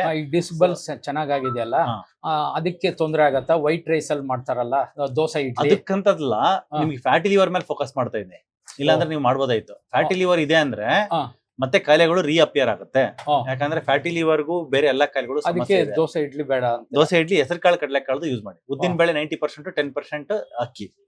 ಮಧ್ಯಾಹ್ನ ದೋಸೆ ಇಡ್ಲಿ ತಗೋಬೋದಾ? ಮಧ್ಯಾಹ್ನ ತಗೊಳ್ಳಿ, ಮಧ್ಯಾಹ್ನ ತಗೊಳ್ಳಿ. ದೋಸೆ ಮಧ್ಯಾಹ್ನ ತಗೊಳ್ಳಿ. ಕಾರ್ಬೋಹೈಡ್ರೇಟ್ ಪರವಾಗಿಲ್ಲ. ವೈಟ್ ರೈಸ್ ಅಲ್ಲಿ ನಡೆಯುತ್ತೆ. ಮಧ್ಯಾಹ್ನ ಕಾರ್ಬೋಹೈಡ್ರೇಟ್, ನೈಟ್ ಅಲ್ಲಿ ಪ್ರೋಟೀನ್ ಇಲ್ಲ ಫ್ಯಾಟ್, ಬೆಳಗ್ಗೆ ಜ್ಯೂಸ್. ಓಕೆನಾ? ಆಮೇಲೆ ಕೋಕೋನಟ್, ಇದು ಚಿಪ್ಸ್ ತಿನ್ಬೋದ? ಕೋಕೋನಟ್ ಅರ್ಧ ಚಿಪ್ ತಿಂತಾ ಇದ್ನಲ್ಲ, ಅದು ತಿನ್ಬೋದಾ? Continue. White rice, idli, dosa. ಆಮೇಲೆ ಇದಾವ ಸರ್ ಮಾತ್ರೆಗಳ ಬಗ್ಗೆ ಆಮೇಲೆ. ಫ್ಯಾಟಿ ಲಿವರ್ ಫ್ಯಾಟಿ ಲಿವರ್ 0 ಆದ್ಮೇಲೆ ಅವಾಗ ಒಂದ್ಸರಿ ಸ್ವೀಟ್ ತಿಂದ್ರೆ ಏನು ತಪ್ಪಿಲ್ಲ. ಅಂದ್ರೆ ಯಾವಾಗಲೂ 15 ದಿನಕ್ಕೂ ತಿಂಗ್ಳಿಗೆ ಅಂತ ಪ್ರಾಬ್ಲಮ್ ಇಲ್ಲ. ಮತ್ತೆ ಇನ್ನೊಂದ್ಸರಿ ಅಲ್ಲಿ ನ್ಯಾಚುರಲ್ ಸ್ವೀಟ್ ಅದ ಹಾಕೊಂಡು ಇವಾಗ ಮಾಂಗ್ ಫ್ರೂಟ್ ಯೂಸ್ ಮಾಡ್ಕೊಂಡ್ಬಿಟ್ಟು ಮಾಡಿ. ಮಾರ್ನಿಂಗ್ ಟಿಫನ್ ಇದೆಲ್ಲ ಆಯ್ತು, ಮಂಡಿ ಇದಾಯ್ತು. ಲೈಫ್ ಟೈಮ್ ಏನ್ ಬಿಡ್ಬೇಕು ಅಂತ? ಲೈಫ್ ಟೈಮ್ 9 ಐಟಮ್ಸ್ ಹೇಳಿದ್ವಲ್ಲ, ಅವೇ ಲೈಫ್ ಟೈಮ್ ಬಿಡ್ಬೇಕು. ಹಾಲು, ಕಾಫಿ, ಟೀ, ಸಕ್ಕರೆ, ಗೋಧಿ, ಮೈದಾ, ರಿಫೈನ್ಡ್ ಆಯಿಲ್, ರಿಫೈನ್ಡ್ ಶುಗರ್. ಅದು ಗೊತ್ತಿದೆ. 100% ಗ್ರೀನ್ ಚಿಲ್ಲಿ ತಿನ್ಬೋದಾ? ಗ್ರೀನ್ ಚಿಲ್ಲಿಗಿಂತ ಆಕ್ಚುಲಿ ನಾವು ಪ್ರಿಫರ್ ಮಾಡೋದು ಹೆಂಗ್ ಗೊತ್ತಾ? ಬೆಸ್ಟ್ ಬಂದು ಪೆಪ್ಪರ್, ಕಾಳುಮೆಣಸು. ಸೆಕೆಂಡ್ ಬೆಸ್ಟ್ ಒಣ ಮೆಣಸಿನಕಾಯಿ, ರೆಡ್ ಕಲರ್. ಲಾಸ್ಟ್ ಗೆ ಗ್ರೀನ್ ಚಿಲ್ಲಿ ಬರುತ್ತೆ. ಲಾಸ್ಟಿಗೆ ಗ್ರೀನ್ ಚಿಲ್ಲಿ ಕಮ್ಮಿ ಮಾಡಿದಷ್ಟು ಬೆಟರ್. ಕಮ್ಮಿ ಮಾಡಿದ್ರೆ ಬಾಡಿ ಎನರ್ಜಿ ಕಡಿಮೆ ಮಾಡಬಹುದು. 50% ಅಲ್ಲ, ಗ್ರೀನ್ ಚಿಲ್ಲಿ ನೀವು ಬಿಟ್ರೆ ಇನ್ನೂ ಒಳ್ಳೆ. ಇನ್ನೊಂದು 3 ಮಂತ್ಸ್ ಬಿಟ್ಬಿಡಿ, ವಾತ ಇಂಪ್ರೂವ್ಮೆಂಟ್ ಜಾಸ್ತಿ ಮಾಡುತ್ತೆ ಅದು. ಆಮೇಲೆ ಬೇಕಾದ್ರೆ ತಗೊಂಡ್ರಿ. ಹೌದಾ? ಸರಿ ಸರ್. ಸೊ ಆಲ್ಮೋಸ್ಟ್ ಎಲ್ಲ ಕ್ವಶನ್ಸ್ ಆನ್ಸರ್ ಆಗಿದೆ ಇದರಲ್ಲಿ. ಮಾತ್ರೆಗಳು ಇನ್ನೊಂದು ತಿಂಗಳು, ಮಾತ್ರೆಗಳು ಇನ್ನೊಂದು 1 ಮಂತ್ ಕಂಟಿನ್ಯೂ ಮಾಡ್ಬಿಟ್ಟು ಇನ್ನ ನನಗೆ 2 ಮಂತ್ಸ್ ಆದ್ಮೇಲೆ ಬಂದು ಮೀಟ್ ಮಾಡಿ. ಹೌದಾ? ಒಂದ್ಸರಿ ಫಾಸ್ಟ್ ಆಗಿ ರನ್ನಿಂಗ್ ಮಾಡಿ ತೋರಿಸ್ತೀರಾ? ಇವಾಗ ಹಂಗೆ ಮಾಡಿ ತೋರಿಸ್ತೀನಿ. ಈ ತರ ನೀವ್ 2.5 ಕಿಲೋಮೀಟರ್ ಹಿಂಗೆ ಮಾಡ್ಬೋದು, ನೀವು ರನ್ ಮಾಡ್ಬೋದು. ಮಾಡಿ ಧೈರ್ಯವಾಗಿ. ಫುಲ್ ಬಸ್ಗೆ ಹೊಡಿರಿ ನೋಡೋಣ, ಹೆಂಗೆ ಹೊಡಿತೀರಾ? ಫುಲ್ ಬರುತ್ತಾ? ಮಂಡಿಲಿ ನೋವೇನ ಆಗ್ತಿದ್ಯಾ? ಇಲ್ಲಿ ಸ್ವಲ್ಪ ಅದಕ್ಕೆ ಹಾಫ್ ಸ್ಕ್ವಾಟ್ ಮಾಡಿ. ಅರ್ಧ ಕುತ್ಕೊಂಡ್ಬಿಟ್ಟಿದ್ದಾರೆ. ಎಸ್, ಇಲ್ಲ ಇದು ತಪ್ಪಾಯ್ತು. ಏನಾಗುತ್ತೆ ಅದ್ರ ಮೇಲೆ ಸೋಫಾ ಮೇಲೆ ಕೂತ್ಕೊಳ್ಳಿ. ಅರ್ಧ ಕೂತ್ಕೊಂಡು ಎದ್ದೇಳಿ. ಎದ್ದೇಳಿ ಕೂತ್ಕೊಳ್ಳಿ, ಎದ್ದೇಳಿ. ಇದು ಏನಾಗುತ್ತೆ, ನೀವೇನ್ ಮಾಡ್ತೀರಿ ತಪ್ಪ ಹೆಂಗಂದ್ರೆ ನೀವು ಮಂಡಿ ಹಿಂಗ್ ಹೋಗುತ್ತೆ, ಮುಂದೆ ಹೋಗ್ಬಾರ್ದು. ಮಂಡಿ ಕಂಬ ತರ ಒಂದೇ ಜಾಗದಲ್ಲಿ ಇರ್ಬೇಕು ಹಿಂಗೆ. ಬರೀ ಇದು ಮಾತ್ರ ಕೆಳಗೋಗ್ಬೇಕು. ಹಂಗಾದ್ರೆ ಇದ್ರ ಮೇಲೆ ಕೂತ್ಕೊಂಡು ಮಾಡ್ಲಾ? ಅದ್ರ ಮೇಲೆ ಕೂತ್ಕೊಂಡ್ರೆ ಏನಾಗುತ್ತೆ ಕರೆಕ್ಟ್ ಆಗಿರುತ್ತೆ. ಸ್ವಲ್ಪ ಸ್ಟ್ರೆಂತ್ ಬಂದ್ಮೇಲೆ ಆಮೇಲೆ ಬೇಕಾದ್ರೆ ಹಿಂಗೆ ನಿಂತ್ಕೊಂಡ್ಬಿಟ್ಟೆ ಮಂಡಿ ಮುಂದೆ ಹೋಗ್ದಿರೋ ತರ ಮಾಡ್ಬೇಕು. ಓಕೆನಾ? ಇದೊಂದು. ಆಮೇಲೆ ಇದು ಡಯಟ್ ನೀವು ಬನ್ನಿ ಕುತ್ಕೊ ಬನ್ನಿ. ಡಯಟ್ ನೀವು ಹೇಳಿ ನಮ್ಮ ಪೇಷಂಟ್ಸ್ ಕಷ್ಟ ಆಗತ್ತೆ ಅಂತ ಹೇಳಿದ್ರೆ ನಾನು ಡಯಟ್ ಸ್ಟ್ರಿಕ್ಟ್ ಆಗಿ ಫಾಲೋ ಮಾಡಿದೆ ಅಂತ ಹೇಳಿದ್ರಲ್ಲ, ನಿಮ್ಮ ದೇಹದ 16 kg ವೆಯ್ಟ್ ಲಾಸ್ ಆಗಿದೆ. 16 kg ವೆಯ್ಟ್ ಲಾಸ್ ಆಗಿದೆ 6 ತಿಂಗಳಲ್ಲಿ. 6 ತಿಂಗಳ 6 ವರ್ಷ ಆದ್ರೂ ವೆಯ್ಟ್ ಲಾಸ್ ಆಗಿರಲ್ಲ ಕೆಲವು ಪೇಷಂಟ್. ಎಸ್ಪೆಷಲಿ ಹೆಣ್ಮಕ್ಳು ಮಹಿಳೆಯರು ಮೆನೋಪಾಸ್ ಆಗ್ಬಿಡ್ತು, ಮುಟ್ಟು ನಿಂತ್ಬಿಡ್ತು ಅಂದ್ರೆ ನಮಗೆ ಲೈಫಲ್ಲಿ ವೆಯ್ಟ್ ಲಾಸ್ ಆಗಲ್ಲ, ನಮ್ ಕತೆ ಇಷ್ಟೇ ಅಂತ ಅವರೇ ಒಂದು ಇದನ್ನ ಮಾಡ್ಕೊಂಡ್ಬಿಡ್ತಾರ. ಅವ್ರು ಒಂದು ಕಟ್ ಹಾಕೊಂಡ್ಬಿಡ್ತಾರೆ. ಆತರ ಆಗ್ದಂಗೆ ವೆಯ್ಟ್ ಲಾಸ್ ಆಗಕ್ಕೆ ಚಾನ್ಸ್ ಇರುತ್ತೆ. ಕರೆಕ್ಟಾ? ಉಪವಾಸ ಈಗ ವೆಯ್ಟ್ ಲಾಸ್ ಆಗದಿರ ಕರೆಕ್ಟ್ ಆಗಿರುತ್ತೆ. ಸೊ ನೀವೇನ್ ಡಯಟ್ ಮಾಡಿದ್ರಾ ಅಂತ ನಮ್ ವೀಕ್ಷಕರಿಗೆ ಒಂದ್ಸರಿ ಹೇಳಿ. ಬೆಳಗ್ಗೆ ಸಾಕಿದಾಗ ಏನ್ ತಗೊಂತ ಇದ್ರಿ ಸರ್? ಬೆಳಗ್ಗೆ ಕುಂಬಳಕಾಯಿ ಜ್ಯೂಸು, ಅದಾದ್ಮೇಲೆ ಹಾಫ್ ಅನ್ ಅವರ್ ಬೂದುಗುಂಬಳಕಾಯಿ ಜ್ಯೂಸು, ಅದಾದ್ಮೇಲೆ ಬೆಟ್ಟದ ನೆಲ್ಲಿಕಾಯಿ ಜ್ಯೂಸು, ಅದಾದ್ಮೇಲೆ ಕೊತ್ತಂಬರಿ ಜ್ಯೂಸ್ ಅಷ್ಟೇ. ಟಿಫನ್ ಏನು ಮಾಡ್ತಿರ್ಲಿಲ್ಲ. ಮಧ್ಯಾಹ್ನ 12:30 1 ಗಂಟೆಗೆ ಊಟ. ಏನ್ ಊಟ ಮಾಡ್ತಾ ಇದ್ರಿ? ರೆಡ್ ರೈಸ್, ಅನ್ನ, ಸಾಂಬಾರು, ಸೌತೆಕಾಯಿ, ಮತ್ತೆ ರಸಮ್ಮು ಅದು ಇದು ಮಾಡ್ತಾ ಇದ್ವಿ ಅಷ್ಟೇ. ರಾತ್ರಿ ಲೈಟ್ ಆಗಿ ಪಲ್ಯ, ಇಲ್ಲಾಂದ್ರೆ ಕಾಳು ಪಲ್ಯ, ಇಲ್ಲಾಂದ್ರೆ ತರಕಾರಿ ಪಲ್ಯ ಅಷ್ಟೇ. ತೆಂಗಿನಕಾಯಿ, ಬಾದಾಮಿ, ವಾಲ್ನಟ್ ಅದೆಲ್ಲ ಸಂಜೆ ಮಾಡಕ್ಕೆ. ನೆಟ್ಸು ಸಂಜೆ 5 ಗಂಟೆಗೆ ತಿಂತಿದ್ದೆ. ಒಂದು 6 ಗಂಟೆಗೆ ಕೊಬ್ಬರಿ ಅರ್ಧ ಚಿಪ್ ತಿಂತಿದ್ದೆ. ನೀವ್ ಏನ್ ಮಾಡಿದ್ರು ಫುಲ್ 100% ಮಾಡಿದೀನಿ. ಮಾಡಿದ್ರೆ ರಿಸಲ್ಟ್ ಅಲ್ಲಿ ಗೊತ್ತಾಗ್ತಿದೆಯಲ್ಲ. ನೀವು ಆಕ್ಚುಲಿ ಬಾಡಿನಲ್ಲಿ ಪೇನ್ ಎಲ್ಲಿದೆ ಅಂತ ನೀವೇ ನೆನ್ಪು ಮಾಡ್ಕೋಬೇಕನ್ನೋ ತರ ಆಗಿದೆ. Very good. ಉಪವಾಸ ನೀವ್ ಹೇಳಿದ್ರಿ, 1 ತಿಂಗಳಲ್ಲಿ 5 ದಿವಸ ಉಪವಾಸ ಮಾಡಿದೀನಿ. ಹೆಂಗ್ ಮಾಡ್ತೀರಾ? ಬೆಳಗ್ಗೆ ಏನು ತಿನ್ನಲ್ಲ, ಬರೀ ನೀರಲ್ಲೇ ಇರೋದು. ಮಧ್ಯಾಹ್ನ ಮುಂದಿನ ದಿವಸ 7 ಗಂಟೆಗೆ ರಾತ್ರಿ ತಿಂದಿರ್ತೀವಿ ಅಷ್ಟೇ. ಹಿಂದಿನ ದಿನ ತಿಂದಿರ್ತೀವಿ. ಬೆಳಗ್ಗೆಯಿಂದ ಬರೀ ನೀರಲ್ಲಿದ್ದೆ. ರಾತ್ರಿ 7 ಗಂಟೆಗೆ ಊಟ ಮಾಡಿ. ಅಂದ್ರೆ 24 hours ಫಾಸ್ಟಿಂಗ್. ಈ ತರ ವಾರದಲ್ಲಿ ಎಷ್ಟು ದಿನ? 1 ದಿನ ಮಾಡ್ತೀರಾ? 2 ದಿವಸ ಹೇಳಿದ್ರಿ. ಟೋಟಲ್ 1 ತಿಂಗಳಿಗೆ 5 ದಿವಸ ಮಾಡಿದೀನಿ. ಇನ್ ಮುಂದಕ್ಕೆ ಮಾಡ್ಬೇಕಾ? ಇನ್ನು ಮಾಡಿದ್ರೆ ಒಳ್ಳೇದು. ವಾರಕ್ಕೊಂದ್ಸಲ ಅದು ಅಭ್ಯಾಸ ಮಾಡ್ಕೊಂಬಿಡಿ. ಯಾವ ವಾರ ಮಾಡ್ತಿದ್ರಿ ನೀವು? ನಾವು ಅದೇ 3 ದಿವಸ ಬಿಟ್ಟು ಗ್ಯಾಪ್ ಮಾಡ್ತಿದ್ದೆ. ನೀವು ಶನಿವಾರ ಇಲ್ಲ ಗುರುವಾರ ಇಲ್ಲ ಸೋಮವಾರ ಯಾವ ದಿನ ನಿಮ್ಗೆ ಚೆನ್ನಾಗ್ ಅನ್ಸುತ್ತೆ? ಸ್ವಲ್ಪ ಗ್ಯಾಸ್ಟ್ರಿಕ್ ಆಗ್ಬಿಡುತ್ತೆ. ಏನಾಗಲ್ಲ, ನೀರ್ ಚೆನ್ನಾಗಿ ಕುಡೀರಿ. ಮತ್ತೆ ಎವ್ರಿ ಡೇ ನೈಟ್ ಅರಿತಕ್ಕಿ ಪೌಡರ್ ಮಿಕ್ಸ್ ಮಾಡ್ದಂಗೆ ಅದು ಕುಡಿತಾ ಇದೀನಿ. ಇನ್ನ ಸ್ವಲ್ಪ ಫ್ಯಾಟಿ ಲಿವರ್ ಹೋಯ್ತು ಅಂದ್ರೆ ನಿಮ್ಗೆ ಅಸಿಡಿಟಿ ಆಗಲ್ಲ. ಅವಾಗ ಹೌದಾ? ಫ್ಯಾಟಿ ಲಿವರ್ ಅಲ್ಲಿ ಇರೋದ್ರಿಂದ ನಿಮ್ಗೆ ಬೇಕಾಗಿರ್ತಕ್ಕಂಥ ಬೈಲ್ ಜ್ಯೂಸ್ ಉತ್ಪತ್ತಿ ಆಗ್ತಾ ಇಲ್ಲ ಡೈಜೆಷನ್ ಮಾಡೋದಕ್ಕೆ. ಅವಾಗ ನಿಮ್ಗೆ ಗ್ಯಾಸ್ಟ್ರಿಕ್ ಆಗುತ್ತೆ. ಫ್ಯಾಟಿ ಲಿವರ್ ಕ್ಲಿಯರ್ ಆಯ್ತಂದ್ರೆ ಅವಾಗ ನಮಗೆ ಫ್ಯಾಟಿ ಲಿವರ್ ಇರುತ್ತೆ. ಈ ಕಡೆ ಉಪವಾಸ ಮಾಡಿದ್ರೆ ಅಸಿಡಿಟಿ ಆಗುತ್ತೆ. ಹಂಗಂತ ತಿಂತಿ ಫ್ಯಾಟಿ ಲಿವರ್ ಕಂಟಿನ್ಯೂ ಆಗುತ್ತೆ. ಇದೇ ಒಂದು ಸರ್ಕಲ್ ಆಗ್ಬಿಡುತ್ತೆ. ಲೈಫ್ ಟೈಮ್ ಇದೇ ಸರ್ಕಲ್ ಆಗುತ್ತೆ. ಈಗ ಫ್ಯಾಟಿ ಸರ್ಕಲ್ ಒಂದ್ ಜಾಗ ಕಟ್ ಮಾಡ್ಬೇಕು ನಾವು. ಹಂಗಾಗಿ ಉಪವಾಸ ಮಾಡೋದು ಕಂಟಿನ್ಯೂ ಮಾಡಿ, ಏನಾಗಲ್ಲ. ಮಾಡ್ತೀನಿ ಸರ್. ಈಗ ಫ್ಯಾಟಿ ಲಿವರ್ಗೆ ಟ್ರೀಟ್ಮೆಂಟ್ ಇಷ್ಟೇ ಸಾಕಾ? ಟ್ರೀಟ್ಮೆಂಟ್ ಇಷ್ಟ ಸಾಕು. ಈಗ ತಗೊಳ್ತಾ ಇದ್ದೀನಿ. ಇನ್ನು 20-25 ಮಾತ್ರ ಬೇರೆ ಏನ್ ಬೇಡ. ಇವಾಗ ಏನಿದೆ ಅದೇ ಇರ್ಲಿ. ಕಂಟಿನ್ಯೂಸ್ ಆಗಿ ಕೊತ್ತಂಬರಿ ಸೊಪ್ಪು ಜ್ಯೂಸು, ಆಮೇಲೆ ಅವಾಗ ಒಂದಿನ ಬ್ರೊಕೋಲಿ ತಿನ್ನಿ. ಬ್ರೊಕೋಲಿ ಅಂತ ಸಿಗುತ್ತೆ, ಇದ್ರ ಬ್ಲಿಂಕಿಟ್ ಅಲ್ಲಿ ಸಿಗುತ್ತೆ. ಮತ್ತೆ ಇವನ್ ಬೆಂಗಳೂರಿಗೆ ತರಕಾರಿ ಅಂಗಡಿಯಲ್ಲಿ ಸಿಗುತ್ತೆ. ಮತ್ತೆ ಕೇಲ್ ಅಂತ ಒಂದು ಸೊಪ್ಪು ಸಿಗುತ್ತೆ. ಅದನ್ನ ತಂದ್ಬಿಟ್ಟು ಏನ್ ಸರ್ ಡಾರ್ಕ್ ಗ್ರೀನ್ ಆಗಿರ್ತಕ್ಕಂಥ ಎಲ್ಲಾ ಸೊಪ್ಪುಗಳು ಆಗ್ತವೆ. ಡಾರ್ಕ್ ಗ್ರೀನ್ ಇರ್ತಕ್ಕಂಥ ಕರಿಬೇವು ಸೊಪ್ಪು ನಡೆಯುತ್ತೆ. ಅದೆಲ್ಲಾನು ಕೂಡ ಯೂಸ್ ಮಾಡ್ತೇವೆ. ಈಗ ಜ್ಯೂಸ್ ಕೊತ್ತಂಬರಿ ಹೇಳಿದ್ರೆ ಬೆಳಗ್ಗೆ, ಕುಂಬಳಕಾಯಿ ಇದು ಬೆಟ್ಟದ ನೆಲ್ಲಿಕಾಯಿದು ಅದು ಕಂಟಿನ್ಯೂ ಮಾಡಿ. ಅದು ಹಂಗೆ ಕಂಟಿನ್ಯೂ ಮಾಡಿ. ಸರಿ ಸರ್. ಮಾತ್ರೆಗಳು ಈಗ ಮಾತ್ರೆ ಏನಿದೆ ಅದೇ ಇರ್ಲಿ. 20 ದಿವಸಕ್ಕೆ ಖಾಲಿ. 20 ದಿವಸ ಮತ್ತೆ ಅದನ್ನೇ ಕಂಟಿನ್ಯೂ ಮಾಡಿ. ಇನ್ನೊಂದು ತಿಂಗಳು 2 ತಿಂಗಳಾದ್ಮೇಲೆ ಬನ್ನಿ. ಹೌದಾ? ಅರ್ಜೆಂಟ್ ಏನಿಲ್ಲ, ಬರೋದ ಅವಶ್ಯಕತೆ ಏನಿಲ್ಲ. ಸರಿ. ಅದೇ ಫ್ಯಾಟಿ ಲಿವರ್ಗೆ ಇದಕ್ಕೆ ಬರ್ಬೇಕು. ಬಂದ್ರೆ ಸರ್ ನೀವು ಇವ್ರೇನಾಗ್ಬೇಕು ನಿಮ್ಗೆ? ಮಗ ನಿಮ್ ತಂದೆಯವ್ರು ನೀವು ಮುಂಚೆ ನೋಡ್ತಾ ಇರೋರ್ಗೆ ಇವಾಗ ನೋಡ್ತಾ ಏನ್ ಡಿಫ್ರೆನ್ಸ್ ಇದೆ? ತುಂಬಾ ಡಿಫ್ರೆನ್ಸ್ ಇದೆ. ಅಂದ್ರೆ ಅವರು ನಾವು ಬೆಂಗಳೂರಲ್ಲಿ ಇರ್ತಾ ಇದ್ವಿ, ಅವ್ರು ಒಬ್ರೇ ಚಿಕ್ಕಮಂಗ್ಳೂರಲ್ಲಿ ಇದ್ರು. ಆ ಟೈಮಲ್ಲಿ ನಡಿಯಕ್ ಆಗ್ತಾ ಇರಲಿಲ್ಲ, ನಮಗೆ ಟೆನ್ಷನ್ ಆಗ್ತಾ ಇತ್ತು. ಸೊ ಅವ್ರು ನೋಡಿ ಯೂಟ್ಯೂಬ್ ಅಲ್ಲಿ ನೋಡಿ ಇಂತ ಜಾಗ ಇದೆ ಅಂತ ಬಂದು 8 months ಮುಂಚೆ ಕರ್ಕೊಂಡ್ ಬಂದಾಗ ತುಂಬಾನೇ ಅವರು ಮನೇಲಿ ಮೆಟ್ಲತ್ತಕ್ ಆಗ್ತಿರ್ಲಿಲ್ಲ. ಇವಾಗ ಮೆಟ್ಲತ್ತಾರೆ, ಬೆಳಿಗ್ಗೆ ವಾಕಿಂಗ್ ಹೋಗ್ತಾರೆ, ಮಧ್ಯಾಹ್ನ ಸಂಜೆ ವಾಕಿಂಗ್ ಹೋಗ್ತಾರೆ. ಸೊ ಇದೆಲ್ಲ ಡಿಫ್ರೆನ್ಸ್ ನೋಡಿ ಖುಷಿ ಆಗುತ್ತೆ. ಸೊ ಪೇನಿಂಗ್ ನಡಿಯಕ್ ಆಗ್ತಿರ್ಲಿಲ್ಲ. ನಾವು 2 ತಿಂಗಳ ಮುಂಚೆ ತಿರುಪತಿ ಹೋಗಿದ್ವಿ. ಸೊ ಆ ಕ್ಯೂ ಅಲ್ಲಿ ನಡಿಯಕ್ ಆಗುತ್ತಾ ನಿಲ್ಲಕ್ ಆಗುತ್ತಾ ಅಂತ ಅನ್ಕೊಂಡಿದ್ವಿ. ಪೂರ್ತಿ ದರ್ಶನ ಮಾಡ್ಕೊಂಡ್ ಬಂದ್ವಿ. ಏನೋ ದೇವ್ರ ದಯದಿಂದ ಎಲ್ಲಿ ಏನು ತೊಂದರೆ ಆಗಿಲ್ಲ ಸರ್. ದರ್ಶನ ಮಾಡ್ಕೊಂಡ್ ಬಂದ್ಬಿಟ್ಟೆ. ಅಲ್ಲಿ ತುಂಬಾ ದೂರ ನಡಿಬೇಕು. ಒಳಗಡೆ ಹೋದ್ಮೇಲೆ ನಡೆದೆ, ಏನು ಆಗಿಲ್ಲ. ಸೊ ಡಿಫ್ರೆನ್ಸ್ ಎಲ್ಲ ನೋಡಿ ಇವಾಗ ನೋಡಿ ಅವರೇ ಸ್ಕ್ವಾಟ್ ಮಾಡಿದ್ರು ಸೊ ಅದೆಲ್ಲ ನೋಡಿ ಖುಷಿ ಆಯ್ತು. ಆಮೇಲೆ weight loss ಅಷ್ಟೇ ಅವ್ರು ಹೇಳ್ದಂಗೆ ಕಮ್ಮಿ ಲೈಫ್ ಅಲ್ಲಿ weight loss ನನ್ನ ಇದೇ ಫಸ್ಟ್ ಟೈಮ್ ತುಂಬಾ ನಿಮ್ಮ ಸಣ್ಣ ಹಾಸ್ಪಿಟ್ಲ್ ಆಗಿದೆ. ಬಂದ್ಮೇಲೆ ಆಗಿದ್ದು. ಅದಕ್ ಮೊದ್ಲು ಏನೇನೋ ಸರ್ಕಸ್ ಮಾಡಿದೆ ಆಗಿಲ್ಲ ಸರ್ weight loss. ಅಂದ್ರೆ ಇದೆ ಯಾವ್ದಾದ್ರು ಬಿಡೋದು ಬೇರೆಯವರು ಹೇಳಿದ್ದೆಲ್ಲ ಚಪಾತಿ ಎಲ್ಲ ತಿಂತಿದ್ದೆ, ಇಷ್ಟ ಚಪಾತಿ ಅದ್ ತಿಂತಿದ್ದೆ. ಚಪಾತಿ ತಿನ್ನಕ್ಕೆ ವೆಯ್ಟ್ ಲಾಸ್ ಆಗುತ್ತೆ ಅಂತಾರೆ. ನಮ್ಮ ತುಂಬಾ ಹಾಸ್ಪಿಟಲ್ ಅವರು ತುಂಬಾ ಜನ ಚಪಾತಿ ಎಲ್ಲ ತಿಂದ್ಬಿಟ್ಟಾರೆ ವೆಯ್ಟ್ ಲಾಸ್ ಮಾಡ್ಬೇಕು ಅಂತ. ವೆಯ್ಟ್ ಲಾಸ್ ಮಾಡ್ಬೇಕು ಚಪಾತಿ ತಿಂದು ಏನ್ ವೆಯ್ಟ್ ಲಾಸ್ ಆಗಿಲ್ಲ. ಆಮೇಲೆ ಅವ್ರಿಗೆ ಪ್ರಾಪರ್ ಡಯಟ್ ಸಿಸ್ಟಮ್ ನ ಫಾಲೋ ಮಾಡಕ್ ಸ್ಟಾರ್ಟ್ ಮಾಡಿದ್ಮೇಲೆ ಆರಾಮಾಗಿ ವೆಯ್ಟ್ ಲಾಸ್ ಆಗ್ತಾರೆ. ಇವಾಗ ಸೊ 9 ಐಟಮ್ ನೀವೇನ್ ಹೇಳಿದ್ರೆ ನಾನು ನನ್ನ ತಮ್ಮನು ಈಗ ಇವ್ರುನು ಈಗ ಕೊಬ್ಬರಿ ಎಣ್ಣೆ ಅಡಿಗೆ ಮನೇಲಿ ಎಲ್ಲ ಚೇಂಜ್ ಡಿಫರೆನ್ಸ್ ಏನಾರ ಅನ್ಸುತ್ತೆ ನಿಮ್ ಕೊಬ್ಬರಿ ಎಣ್ಣೆ ಅಡಿಗೆಗೂ ಈ ರಿಫೈಂಡ್ ಆಯಿಲ್ ಡಿಫರೆನ್ಸ್ ಅನ್ಸುತ್ತೆ? ಡಿಫರೆನ್ಸ್ ಅಂದ್ರೆ ಸ್ಟಾರ್ಟಿಂಗ್ ಒಂದು ಟೇಸ್ಟ್ ಒಂದು ವಾರ ಸೆಟ್ ಆಗ್ತಿರ್ಲಿಲ್ಲ. ಮಾಮೂಲಿ ಅನ್ಸುತ್ತೆ. ಈಗ ಅವ್ರುನು ಎಲ್ಲ ಫಾಲೋ ಮಾಡ್ತಾ ಇದಾರೆ ಸರ್. ಐಟಮ್ಸ್ ಇವು 9 ಐಟಮ್ ಬಿಟ್ಟಿದ್ದಾರೆ ಮಕ್ಳಿಬ್ರು. ನಿಮಗೆ ಲಾಸ್ಟ್ ಪ್ರಶ್ನೆ, ನಿಮಗೆ ಡಿಸ್ಕ್ ಸರ್ಜರಿ ಹೇಳಿದ್ರ? ಡಿಸ್ಕ್ ಬಲ್ಜ್ ಆಗಿರೋದ್ರಿಂದ ಇಲ್ಲಿ ಸರ್ಜರಿ ಹೇಳಿದ್ರು. ಯಾಕೆ ಮಾಡಿಸ್ತಿಲ್ಲ ಸರ್? ನಮ್ಗೆ ಅದು ಸರ್ಜರಿ ಮಾಡ್ಕೊಂಡ್ರೆ ಲೈಫ್ ಅಷ್ಟೇ, ಅದು ಗ್ಯಾರಂಟಿ ಕೊಡಲ್ಲ ಅಂದ್ರು. ಯಾಕೆ ಮಾಡಿಸ್ಕೋಬೇಕು, ಇನ್ ನೋಡೋಣ ಬೇರೆ ಜಾಗಗಳು ಅಂತ ನಾನು ಹಂಗ್ ಮಾಡಿಸ್ಕೊಂಡಿಲ್ಲ. ಒಂದು ಮಾಡಿಸ್ಕೊಂಡ್ರೆ ಲೈಫ್ ಹೋಗುತ್ತೆ, ಮತ್ತೆ 2 ವರ್ಷ ಆದ್ಮೇಲೆ ಮತ್ತೆ ಪುನಃ ಬರುತ್ತೆ ನೋವು. ಹೆಂಗ್ ಬರುತ್ತೆ? ಕೆಲವ್ರು ಹೇಳಿರೋದು, ಮಾಡ್ಕೊಂಡಿರೋರು ಹೇಳಿದ್ದಾರೆ 2 ವರ್ಷ ಆದ್ಮೇಲೆ ನಾವು ದೊಡ್ಡ ಆಪರೇಷನ್ ಮಾಡ್ಕೊಂಡ್ವಿ ಮತ್ತೆ ನೋವು ಬಂತು ಅಂತ. ಅದ್ ನನ್ಗೆ ಗೊತ್ತಿತ್ತು, ಬೇರೆಯವರು 2-3 ಜನ ಹೇಳಿದ್ದು. ಅದಕ್ಕೆ ನಾನು ಹೋಗಿಲ್ಲ ಮಾಡಿಸ್ಕೊಳಕ್ಕೆ. ಆಪರೇಷನ್ ಇಲ್ದಲೇನೆ ನಾವು ವಾಸಿ ಮಾಡ್ಕೋಬೇಕು ಅಂತ ನಮ್ಮ ಯೂಟ್ಯೂಬ್ ಅಲ್ಲಿ ನೋಡಿದ್ದಾರೋ ನೀವಾ ನಿಮ್ಮ ಮಗನ? ನಾನ್ ನೋಡಿದ್ದೆ ಸರ್, ನಾನು ನೋಡಿದ್ದೆ. ನಿಮ್ದೇ ಇದು ಪ್ರೋಗ್ರಾಮ್ಸ್ ನೋಡ್ತಾ ಇದ್ದೆ ನಾನು ಡೈಲಿ, ಹಂಗಾಗಿ ನನ್ಗೆ ಗೊತ್ತಾಗಿದೆ. ಇಲ್ಲ ಅಂದ್ರೆ ಗೊತ್ತಿರ್ಲಿಲ್ಲ. ಸೊ ಬಂದಿರೋದಕ್ಕೆ ಸ್ಯಾಟಿಸ್ಫ್ಯಾಕ್ಷನ್ ಇದೆಯಾ ಸರ್? 100% ತುಂಬಾ ಸ್ಯಾಟಿಸ್ಫ್ಯಾಕ್ಷನ್ ಇದೆ. ನನ್ಗೆ ಎಲ್ಲಿ ಸಿಕ್ಕಿಲ್ಲ ಈ ತರ ಆರಾಮು, ಈ ತರ ಚೆನ್ನಾಗ್ ಆಗಿಲ್ಲ. 3-4 ಹಾಸ್ಪಿಟ್ಲು ಸುಮಾರು ಡಾಕ್ಟರ್ಗಳು ಸುತ್ತಾ ಇತ್ತು ನಾನು. ಎಲ್ಲಿ ನನಗೆ ಏನು ಮಾತ್ರೆಗಳು ಕೊಡ್ತಾರೆ, 1 ವಾರ 15 ದಿವಸ ಕಡಿಮೆ ಇರುತ್ತೆ, ಮತ್ತೆ ಪುನಃ ಸ್ಟಾರ್ಟ್ ನೋವುಗಳು. ಅದರಿಂದ ನಾನು ಇಲ್ಲಿಗೆ ಬಂದಿದ್ದು ಒಂದು ನಂಬಿಕೆ ನನಗೆ. ನಂಬಿಕೆ ಅನ್ನೋದಕ್ಕಿಂತ ನಿಮ್ಗೆ ಹೆಂಗ್ ವಾಸಿ ಆಯ್ತು ಅಂತಂದ್ರೆ, ನೀವ್ ಮಾಡಿರೋ ಪಥ್ಯ ನಿಮ್ಮನ್ನ 100% ವಾಸಿ ಆಯ್ತು ಅಂತ ಹೇಳ್ತಿದ್ರಲ್ಲ, 100% ವಾಸಿ ಮಾಡಿದ್ದು ಯಾರು ಹೇಳಿ? ನೀವು ಸರ್. ನಾವಲ್ಲ, ದೇವರು ನಿಮ್ ರೂಪದ ಬಂದಿದ್ದಾರೆ. 100% ವಾಸಿ ಮಾಡಿದ್ ನಿಮ್ ದೇಹ. ದೇಹಕ್ಕೆ ಎಷ್ಟು ಹೀಲಿಂಗ್ ಪವರ್ ಇದೆ.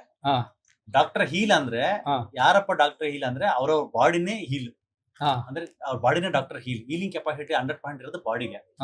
ನಾವು ತಪ್ಪೇನ್ ಮಾಡ್ತೀವಿ, ನಮ್ ಬಾಡಿಗೆ ಆಪೋಸಿಟ್ ಆಗಿರ್ತಕ್ಕಂಥ ಫುಡ್ ನೇ ಕೊಡ್ತಾ ಹೋಗ್ತೀವಿ. ಇವಾಗ ನೀವು ಹುಟ್ಟುವಾಗ ಹೆಲ್ತಿಯಾಗಿ ಹುಟ್ಟಿದ್ರೆ 100% ಹೆಲ್ತಿಯಾಗಿ ಹುಟ್ಟಿದ್ರೆ, ಹೌದು, ತುಂಬಾ ಚೆನ್ನಾಗಿದ್ದೆ ಚಿಕ್ಕ ವಯಸ್ಸಲ್ಲಿ. ದಪ್ಪ ಆಗಿದ್ದು ಮತ್ತೆ ಡಿಸ್ಪಲ್ಸ್ ಆಗಿದ್ದು, ಮಂಡಿ ಸಮಸ್ಯೆ ಆಗಿದ್ದು, ಇದೆಲ್ಲ ಯಾವ್ದ್ರಿಂದ ಬಂತು ಅಂದ್ರೆ, ಇವಾಗ ನಾವ್ ಹೇಳಿದ್ರಲ್ಲ ಒಂದು 10 ಐಟಮ್ಸ್, ಅದನ್ನ ನೀವು ತಾಣ ಸ್ಟಾರ್ಟ್ ಮಾಡಿದ್ರಿ. ಮೊದಲು ತಿಂತಾ ಇದ್ದೆ ನಾನು, ಗೊತ್ತಿಲ್ಲ. ಮತ್ತೆ ಆರೋಗ್ಯ ಅಂತ ಚಪಾತಿನೂ ತಿನ್ನ ಸ್ಟಾರ್ಟ್ ಮಾಡಿದ್ರಿ, ಹೆಲ್ತಿ ಅನ್ಕೊಂಡು. ಹಂಗೆ ಅನ್ಕೊಂಡಿದ್ದೆ. ಬಾಡಿನ ಅದು ಡ್ಯಾಮೇಜ್ ಮಾಡ್ತಾ ಹೋಯ್ತು. ಯಾಕಂದ್ರೆ 9 ಐಟಮ್ ರೈಟ್ ನಾಲೆಡ್ಜ್, ಆರೋಗ್ಯದ ಬಗ್ಗೆ ಇರ್ತಕ್ಕಂಥ ರೈಟ್ ನಾಲೆಡ್ಜ್ ಯೂಶಲಿ ನಮಗೆ ಸಿಗಲ್ಲ. MBBS ಮಾಡುವಾಗ ನಮ್ಗೆ ಹೇಳೋದಿಲ್ಲ, ಅದ್ರ ಬಗ್ಗೆ ಗೊತ್ತಿರಲ್ಲ. ಸೊ ಒಂದ್ಸರಿ ಕಾಯಿಲೆ ಬಂದ್ರೆ ಲೈಫ್ ಟೈಮ್ ಇರುತ್ತೆ, ಇದು ಹಿಂಗೆ ಇರುತ್ತೆ ಅನ್ನೋ ತರನೇ ನಮ್ಗೆ ಪ್ರಿಡಿಕ್ಟ್ ಟೀಚಿಂಗ್ ಮಾಡ್ತಾರೆ. ಸೊ ಈ ತರ ಇರ್ತಕ್ಕಂಥದ್ದು ಇವಾಗ ನಿಮ್ ಬಾಡಿ ಕಂಪ್ಲೀಟ್ ಆಗಿ ನಿಮ್ಮನ್ನ ಹೀಲ್ ಮಾಡಿರೋದು. ಸೊ ನಿಮ್ ಬಾಡಿನ ಇವಾಗ ಹೆಂಗೆ ಇಟ್ಕೋಬೇಕೋ ಇಟ್ಕೊಂಡಿದ್ರ ಲಾಸ್ಟ್ ಒಂದು 6 months ಇಂದ, ಅದೇ ತರ ಮೇಂಟೈನ್ ಮಾಡಿದ್ರೆ ನೀವು ಇನ್ನ 20-30 ವರ್ಷ ಆದ್ರೂ ಕೂಡ ಏನು ಬರ್ದ ಹಂಗೆ ಮೇಂಟೈನ್ ಮಾಡ್ಬೋದು. ಓಕೆ ಸರ್, ಅಷ್ಟೇ ಸಿಂಪಲ್. ನಮ್ಮ ಯೂಟ್ಯೂಬ್ ನೋಡ್ತಕ್ಕಂಥವ್ರಿಗೆ ಏನ್ ಹೇಳಕ್ಕೆ ಇಷ್ಟಪಡ್ತಾರೆ ಕೊನೆಯದಾಗಿ? ಸರ್, ಯಾರೇ ಆಗ್ಲಿ ಏನೇನ್ ನೋವುಗಳಿದ್ರೇನು ಅವ್ರು ಇಲ್ಲಿಗೆ ಬಂದು ಅಲ್ಲಿ ಇಲ್ಲಿ ಸುತ್ತಾಡಿ ದುಡ್ಡು ವೇಸ್ಟ್ ಮಾಡೋದು ಬದಲು ಇಲ್ಲಿ ಡೈರೆಕ್ಟ್ ಬಂದು ತೋರ್ಸ್ಕೊಂಡ್ರೆ ಅವ್ರು ಭಾರಿ ಬೇಗ ವಾಸಿ ಆಗತ್ತೆ. ಅದಂತೂ ಗ್ಯಾರಂಟಿ ನಾನು ಹೇಳ್ತೀನಿ. ಯಾಕಂದ್ರೆ ಎಕ್ಸಾಂಪಲ್ ನಾನೇ ಅಲ್ವಾ. ಅದಕ್ಕೋಸ್ಕರ ಮೈನ್ ಇಲ್ಲಿ ಪಥ್ಯ ಕೊಡೋದು ನಮ್ಗೆ ತುಂಬಾ ಇಷ್ಟ ಆಯ್ತು. ಆ ಪಥ್ಯದಿಂದ ಬಾಡಿ ಭಾರಿ ಅನುಕೂಲ ಆಗತ್ತೆ. ನೀವು ಇಲ್ಲಿಗೆ ಬಂದ್ಮೇಲೆ ಎಲ್ಲ ತಲೆಯಿಂದ ಕಾಳು ತನಕ ಎಲ್ಲ ರೆಡಿ ಮಾಡಿ ಕೊಡ್ತೀರಾ. ಮುಂದಕ್ಕೆ ಚೆನ್ನಾಗಿಟ್ಕೊಳ್ಳೋದು ನಮ್ ಕೈಯಲ್ಲಿ. ಕರೆಕ್ಟ್ ಅಷ್ಟೇ. ನಾನ್ ಮಾಡ್ಕೊಂಡ್ಬಿಟ್ರೆ ಮತ್ತೆ ಬಾಡಿದಾಗುತ್ತೆ. ನೀವೇನ್ ಹೇಳಕ್ ಇಷ್ಟಪಡ್ತೀರಿ ಸರ್ ಯೂಟ್ಯೂಬ್ ವೀಕ್ಷಕರಿಗೆ? ಸೇಮ್ ಅದು ಆ ವಯಸ್ಸವ್ರಾಗಿರ್ಲಿ ನಮ್ ವಯಸ್ಸವ್ರಾಗಿರ್ಲಿ, ಇಂಥದನ್ನ ಫಾಲೋ ಮಾಡಿದ್ರೆ ಆ ವಯಸ್ಸಲ್ಲಿ ಅನುಭವಿಸೋದ್ ಬದಲು ಇವಾಗಿಂದಾನೇ ಅವಾಯ್ಡ್ ಆಗ್ಬಿಡುತ್ತೆ. ಯಾವ ಕಾಯಿಲೆನೂ ಬರಲ್ಲ. ಡೈಲಿ ಎಕ್ಸರ್ಸೈಸ್ ಮಾಡ್ಬೇಕು, ಹೆಲ್ದಿ ಫುಡ್ ತಿಂದ್ರೆ. ಎಕ್ಸರ್ಸೈಸ್ ಮಾಡಿದ್ರೆ ಪರವಾಗಿಲ್ಲ, ಡಯಟ್ ಸರ್. ಎಕ್ಸರ್ಸೈಸ್ ಗೆ ನಾವು ಅಪೋಸಿಟ್ ಇಲ್ಲ. ಅಟ್ಲೀಸ್ಟ್ 10% ಅಷ್ಟೇ ಎಕ್ಸರ್ಸೈಸ್ ಕಾಂಟ್ರಿಬ್ಯೂಷನ್. 90% ನೋಡಿ, ಮುಂಚೆ ಈಗ ಪೇನ್ ಇರುತ್ತೆ, ಎಕ್ಸರ್ಸೈಸ್ ಮಾಡಿ ವಾಕ್ ಮಾಡಿ ವೆಯ್ಟ್ ಲಾಸ್ ಮಾಡಿ, ವಾಕ್ ಮಾಡಿ ವೆಯ್ಟ್ ಲಾಸ್ ಮಾಡಿ, ವಾಕ್ ಮಾಡಿ 200 ಮೀಟರ್ ನಡೆಯಕ್ ಆಗ್ತಾ ಇಲ್ಲ, ವೆಯ್ಟ್ ಲಾಸ್ ಎಲ್ಲ ಆಗುತ್ತೆ, ಪೇನ್ ಎಲ್ಲ ಹೋಗುತ್ತೆ ಅಲ್ವಾ. ಹೌದು. ಸೊ ಹಂಗಿರುವಾಗ ಫಸ್ಟ್ ಫುಡ್ಡಿಗೆ ಬರುತ್ತೆ. ಫುಡ್ನ ಅವಾಯ್ಡ್ ಮಾಡಿಸ್ಬಿಡ್ಬೋದು.